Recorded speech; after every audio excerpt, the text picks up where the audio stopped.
अस्सलाम वालेकुम रहमतुल्लाह। आज हमारे इंग्लिश लैंग्वेज कोर्स की क्लास नंबर 18 है और आज हम आपके लिए लेकर आए हैं लिसनिंग प्रैक्टिस। आपको याद होगा कि मैंने आपके ग्रुप में एक छोटी सी वीडियो सेंड की थी, उसका बहुत कम स्टूडेंट्स ने रिस्पॉन्स दिया है। स्पेशली जो अयाज़ भाई हैं जो हमें सऊदी अरब से देख रहे हैं, उन्होंने अच्छा रिस्पॉन्स दिया है और बहुत कम स्टूडेंट्स ने उसका रिस्पॉन्स दिया है, उसका बताया है कि ये क्या कह रहे हैं। तो मैंने सोचा कि उसी की एक्सप्लेनेशन कर दूं, आपको बता दूं, क्योंकि मेरे नज़दीक ना इंग्लिश सीखने का सबसे बेहतरीन जो ज़रिया है ना, सबसे बेसिक ज़रिया, सबसे ख़ास ज़रिया जो है वो है लिसनिंग की प्रैक्टिस। कि उनकी अल्फाज सुन के उनके एक तो आपके सामने वोकेबलरी आती है, दूसरा आपके सामने जो है स्ट्रक्चर्स आते हैं, नए नए स्ट्रक्चर्स आते हैं। वो डेली लाइफ में जो बोलते हैं, अंग्रेज़ बोलते हैं, गोरे बोलते हैं, तो ये कार्टून्स हैं वैसे, लेकिन ज़ाहिर है उनके एक्सेंट है वही अंदाज़ है, अमेरिकन एक्सेंट है, वही अंदाज़ है बोलने का। तो हम उस पर ज़्यादा फोकस करते हैं इंग्लिश सिखाने में। तो आज आपके लिए वही लेकर आए हैं। हम स्टूडेंट्स की नफ्सियात को समझ चुके हैं कि स्टूडेंट्स ने जो है ख़ुद से काम नहीं करना, सही है, ख़ुद से मेहनत नहीं करनी है। तो हम आपके लिए लेकर आए हैं बोर्ड पे वो लिसनिंग प्रैक्टिस, साथ में आपको हमारे वो वीडियो भी चला के साथ में आपको सुनाएंगे भी वो क्या कह रहे हैं, फिर हम उसको लिख कर भी आपको बताएंगे कि वो क्या कह रहे हैं। पहले आप ये वीडियो पूरी एक बार देख लें, उसके बाद फिर हम उसकी word to word translation explanation करते हैं और स्ट्रक्चर समझाते हैं आप। Wow, that was fantastic, Ella! But that was nothing. You should have been at the circus. There were tightrope walkers and acrobats and even clowns. But best of all was... What, Ella? It was the magician. He made all the clowns disappear. I've actually never even been to a circus before. तो चलिए जी, अब हम इसकी explanation करते हैं। सुनिएगा, हर लफ्ज़ पे गौर करना है आपने और उसको समझना है, लिखना है अपने पास और मुझे सुनाना है विद ट्रांसलेशन। अभी आपको सुनाना पड़ेगा लाजमी तौर पे हर स्टूडेंट को, क्योंकि हर लफ्ज़ को मैं एक्सप्लेन कर रहा हूँ अभी आपके सामने। Wow, that was fantastic, Ella! क्या कह रहे हैं? Wow, that was fantastic, Ella। सही। अब ये कौन है? इसका नाम तो हमारे जहन में नहीं है, इसका मैं नाम लिखता हूँ ए, और इसके सामने जो खड़ा है बच्चा खड़ा है उसका नाम है एला। अब एला जो है बिलउमूम तो जो है ये लड़कियों का नाम होता है अंग्रेज़ों के यहाँ, लेकिन अब हम एला नाम लिख देते हैं, लड़की है लड़का है जो भी है। तो ये क्या कह रहे हैं? वाओ,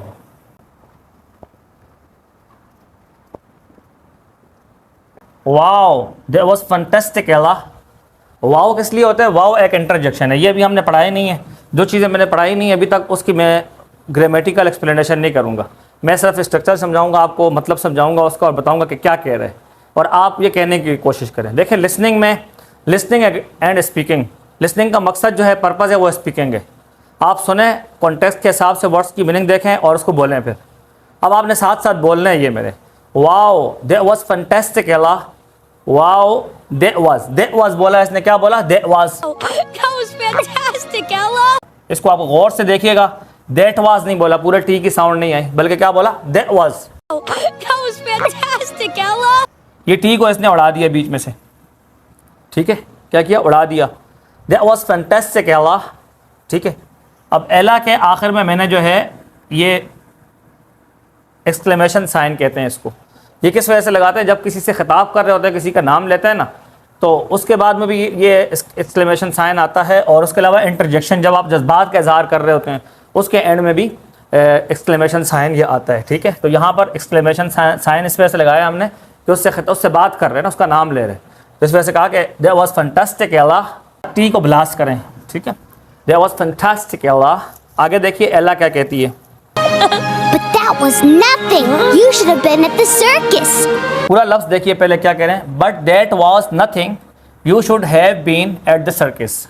एला ने कुछ करतब दिखाए हैं, तो उसने सामने जो ए है, उसने, उसका नाम मेरे जहन में नहीं, इस वजह से ए लिखा हुआ है, तो ए ने तारीफ़ की है कि भाई ये तो बहुत शानदार है एला, ये तो बहुत मज़े का काम किया तुमने, बड़ा मज़ेदार काम किया तुमने।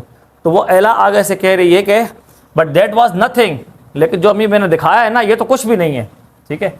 You should have been at the circus, you should have been at the circus, तुम्हें तो सर्कस में होना चाहिए था, तुम्हें तो सर्कस में होना चाहिए, तुम्हें पता चलता कि कैसे कैसे करतब होते हैं, मैंने तो कुछ भी नहीं दिखाया।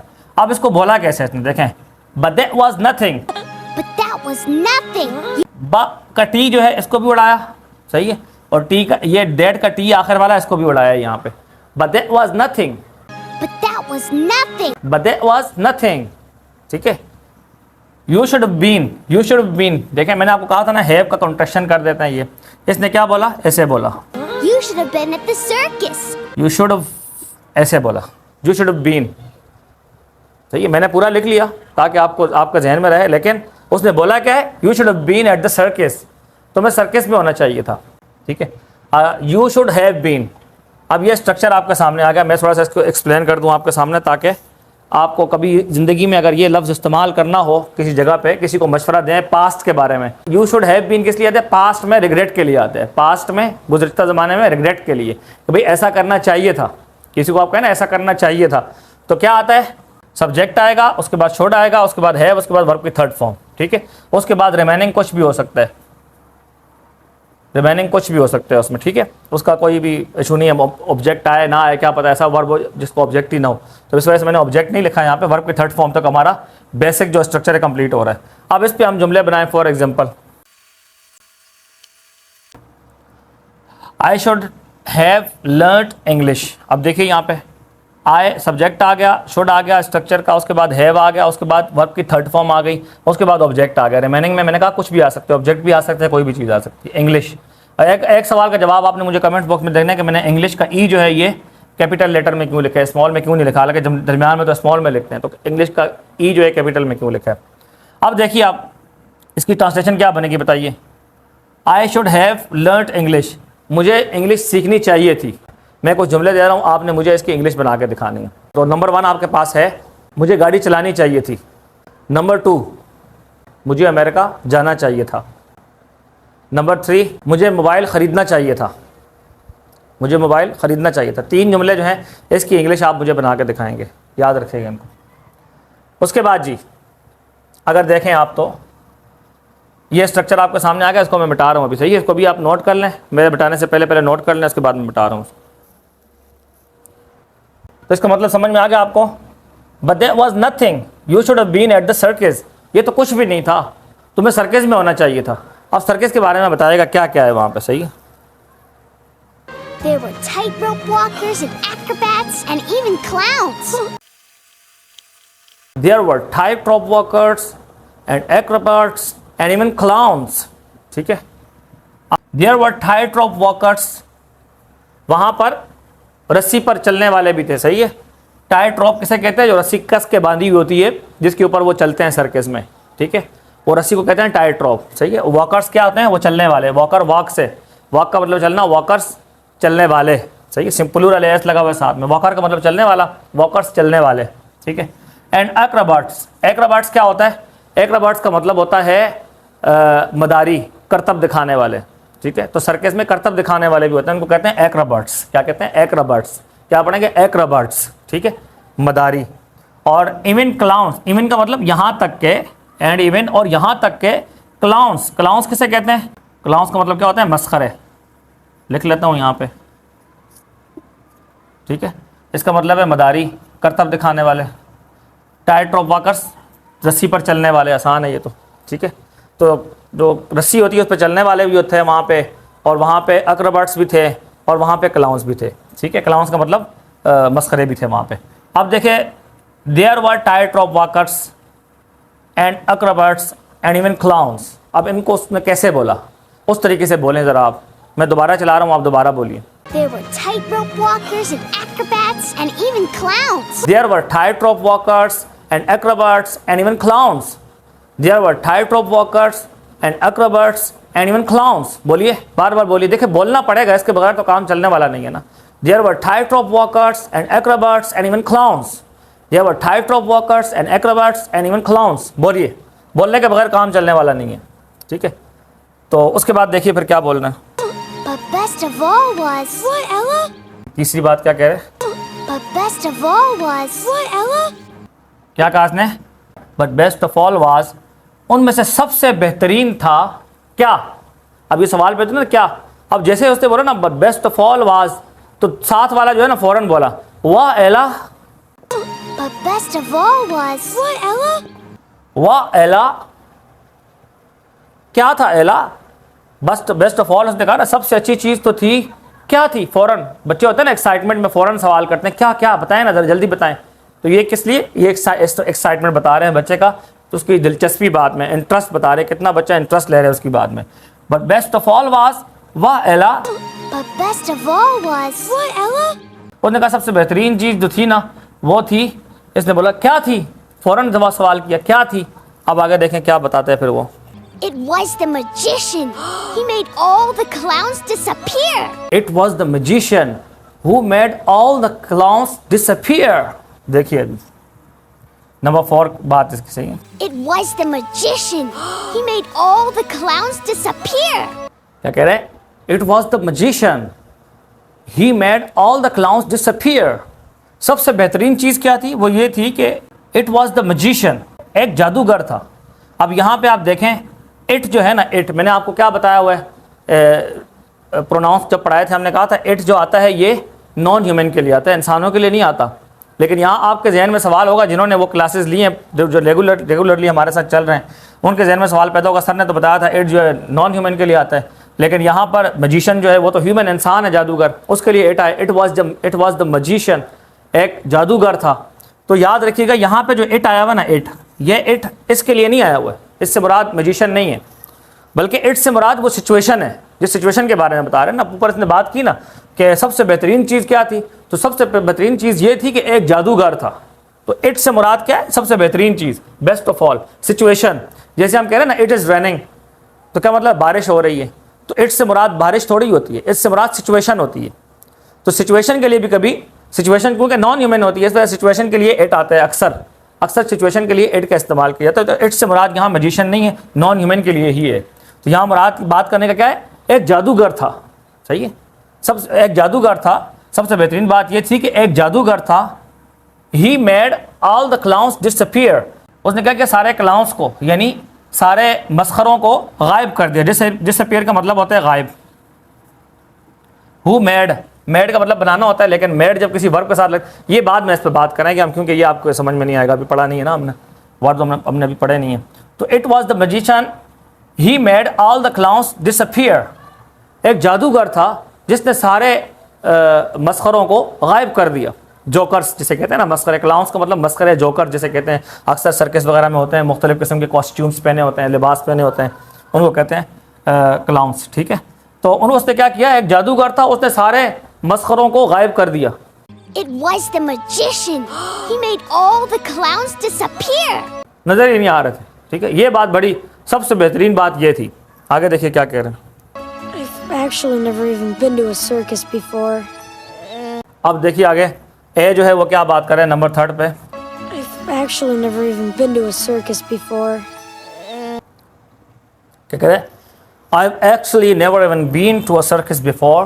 I've actually never even been to a circus before. ठीक है, क्या मतलब? I've क्या है? I have.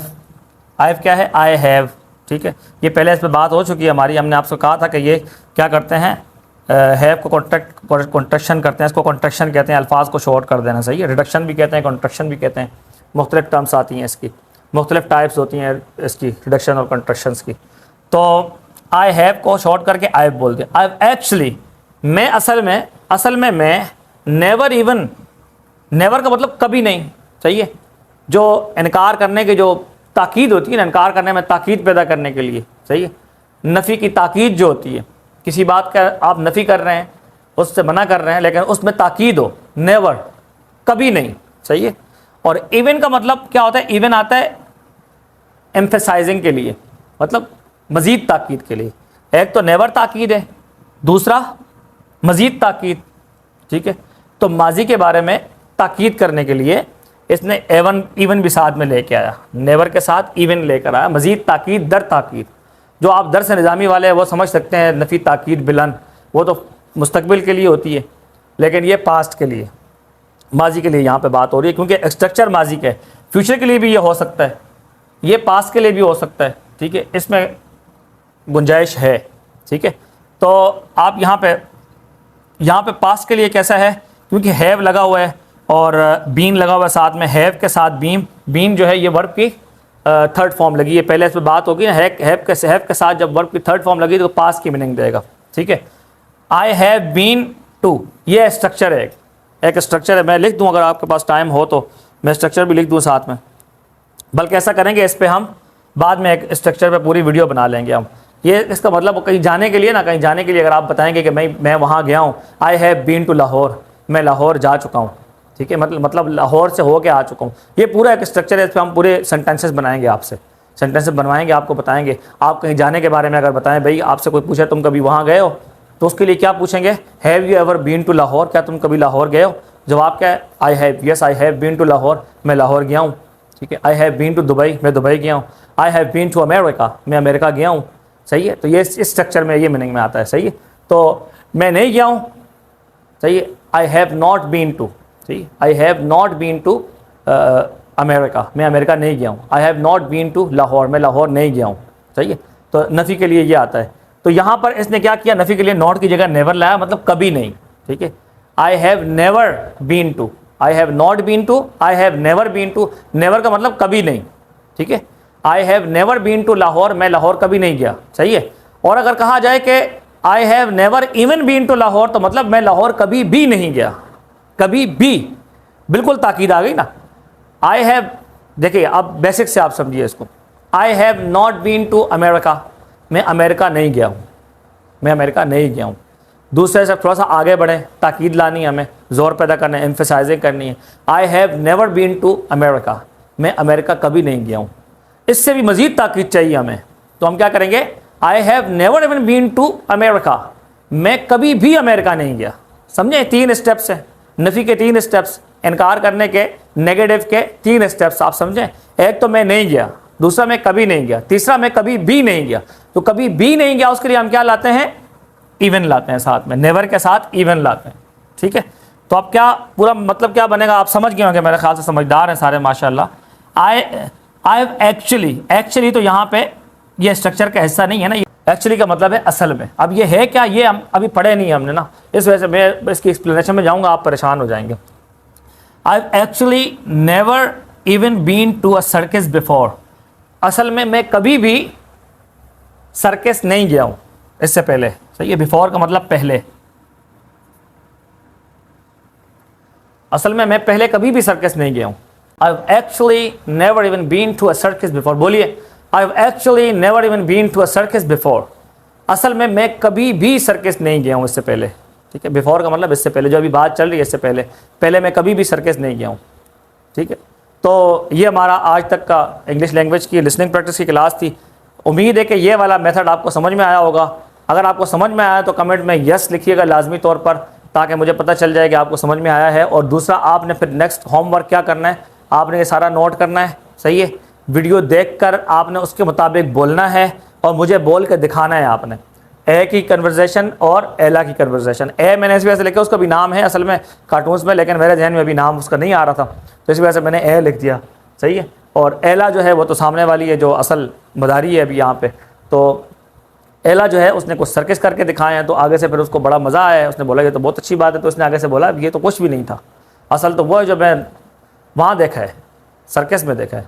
वहाँ पे क्या क्या चीज़ें थी, देखो ये सारी चीज़ें वहाँ पे लिखी है, टाइट रोप वॉकर्स है, एक्रोबाट्स है, और उसके अलावा क्लाउन्स थे, ये सारी चीज़ें वहाँ पे थी। तो आपके पास वोकेबलरी भी आ गई, देखिए नई नई लिसनिंग में कैसी ऐसी वोकेबलरी आती है, आप हैरान हो जाएंगे। कभी आपने सोची भी नहीं होगी कि ऐसी वोकेबलरी भी हमें लिखनी थी, हमें याद करनी थी, जो डेली लाइफ कन्वर्सेशन में इस्तेमाल होते हैं। स्ट्रक्चर्स ऐसे ऐसे आते हैं कि जो हम वैसे नहीं समझ पाते, लेकिन जब डेली लाइफ कन्वर्सेशन में आता है, जब वो कॉन्टेक्स्ट सामने आता है ना, आप लिसनिंग करेंगे, जब कॉन्टेक्स्ट में बात होती है, तो आप आसानी से वो स्ट्रक्चर समझ पाते हैं कि भाई बात कहना क्या चाह रहा है, उसका अंदाज़ क्या है। अब ये कैसे मायूसी वाले अंदाज में बेचारा बोल रहा है, I've actually never even been to a circus before.